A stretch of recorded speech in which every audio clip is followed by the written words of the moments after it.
Most people would agree that the White House is one of the most iconic buildings in the world. Its classic architecture and all-white color palette is a testament to the power of democracy. As immaculate and pristine as the White House might look from the outside, it isn't without its dirty little secrets. Join us as we discuss 5 little-known facts about the Executive Mansion. Let's get started. Now, if you like these videos and want to see more, then make sure you leave us a like on the video, subscribe to our channel, and turn on post notifications to be the first to watch all our new and exciting videos. I will be replying to every comment on this video as well, so good luck. Number 5. The White House was nearly condemned in 1948. Being such an important structure of historic value to the United States, you would think the White House would have been very well maintained over the centuries. This was not the case though. In 1948, when the White House was just over 150 years old, it was very dilapidated and was eventually declared structurally unsafe. President Harry Truman persuaded Congress to restore the building rather than condemn it, and he had to temporarily move out until the renovations were completed in 1952. During the renovation, the entire interior of the White House was removed and replaced with an all-new infrastructure. So much of the original White House had been destroyed in various disasters over the centuries. It is a miracle that there are original parts left at all. The exterior stone walls are the only original part of the building left from when it was built in 1792. Number 4.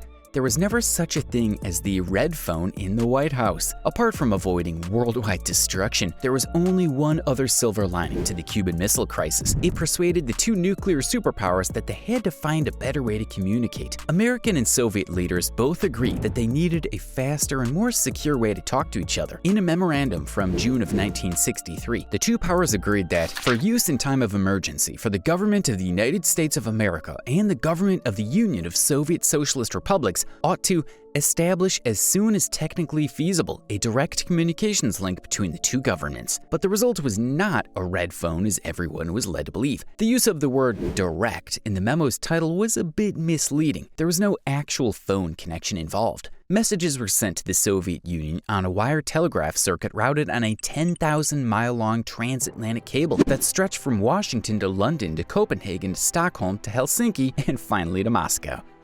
Number 3. There was a 1950 attack on the president's house. In 1950, the White House was being renovated, and President Truman and his family were living in the nearby Blair House on Pennsylvania Avenue. On the afternoon of November 1st, Truman and his wife were upstairs when they heard a commotion and gunshots coming from the front steps of the house. A pair of would-be assassins named Griselio Torresola and Oscar Collazo had strolled up to the front door of Blair House and opened fire. They never made it past the front steps, however, due to the quick reaction of police officers and guards. Secret Service agent Leslie Coffett was mortally wounded in the ensuing battle, but not before he managed to kill Torresola. Collazo later revealed to police just how poorly planned the assassination attempt was. The assailants were unsure if Truman would even be in the house when they launched their attack at 2 o'clock in the afternoon.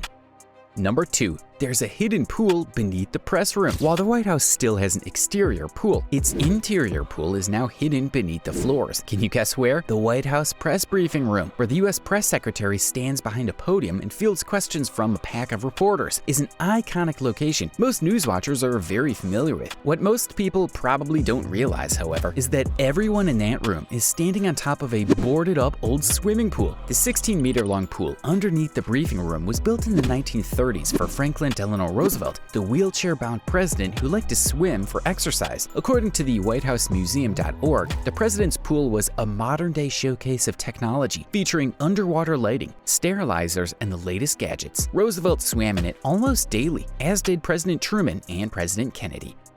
Number 1. A piece of the White House was stolen by the Freemasons. Nearly 20 years after America was born, an Irish architect named James Hobban began laying down the first pieces of stone for what would become the White House during an elaborate Freemason ceremony. Less than 24 hours later, however, the first piece of stone that was laid down vanished and no one has been able to locate it. Since that time, the search for the stone has continued as various sleuths have tried to locate the historic piece of missing foundation. In the late 1940s, during President Harry Truman's administration, the White House underwent major renovations as crew members brought in metal detectors in hopes of locating the stone by picking up on the metallic minerals inside it. Many even believed that they had discovered its location. When Truman got wind of this search, however, he ordered them to halt the exploration immediately, which caught everyone off guard. In response, Truman sent pieces of the White House to several Freemason locations throughout the country.